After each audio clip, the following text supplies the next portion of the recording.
الحمد للہ رب العالمین والصلاة والسلام علی سید المرسلین اما بعد۔ ایک بھائی یہ سوال کرتے ہیں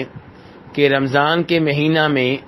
جو آخری جمعہ ہو اسے جمعۃ الوداع قرار دینا، اس کی کیا حقیقت ہے؟ تو گزارش یہ ہے کہ قرآن و حدیث سے ہمیں کوئی ایسی چیز نہیں ملتی جس کی بنیاد پہ رمضان کے مہینہ میں وارد ہونے والے آخری جمعہ کو ہم جمعۃ الوداع قرار دیں۔ یہ لوگوں کی طرف سے ایک نئی چیز ہے اور دین اسلام کو ایسی نئی چیزوں سے بچانا چاہیے اور محفوظ رکھنا چاہیے۔ یاد رہے کہ کچھ لوگ یہ عقیدہ رکھتے ہیں کہ رمضان کے مہینہ میں آنے والے آخری جمعہ کے روز نماز جمعہ کے بعد اگر پانچوں نمازیں ادا کر لی جائیں، نماز ظہر، نماز عصر، نماز مغرب، نماز عشاء اور نماز فجر،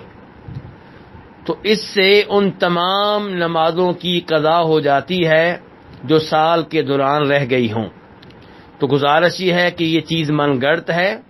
بے بنیاد ہے، اس کی کوئی حقیقت نہیں ہے اور اس کی کوئی دلیل نہیں ہے، بلکہ علامہ شوکانی جنہوں نے من گڑت روایات، من گڑت احادیث کے موضوع پہ کتاب لکھی ہے،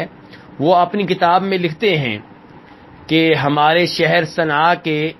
کئی نام نہاد فقیہ حضرات ایک ایسی چیز پہ عمل کرتے ہیں جس کی کوئی دلیل نہیں ہے، اور وہ یہ کہ رمضان کے مہینہ میں آنے والے آخری جمعہ کے دن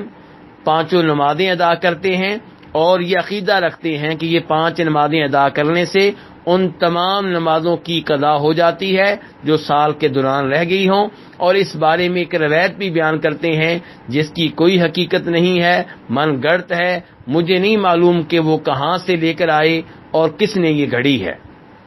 تو خلاصہ کلام یہ ہے کہ رمضان کے سبھی ایام بہت زیادہ اہمیت رکھتے ہیں، خصوصاً رمضان کے آخری 10 ایام، لیکن یہ عقیدہ رکھنا کہ رمضان کا آخری جمعہ جمعۃ الوداع ہے اور یہ عقیدہ رکھنا کہ اس کی قرآن و حدیث میں الگ سے کوئی فضیلت وارد ہوئی ہے، تو یہ درست نہیں ہے۔ واللہ تعالی اعلم۔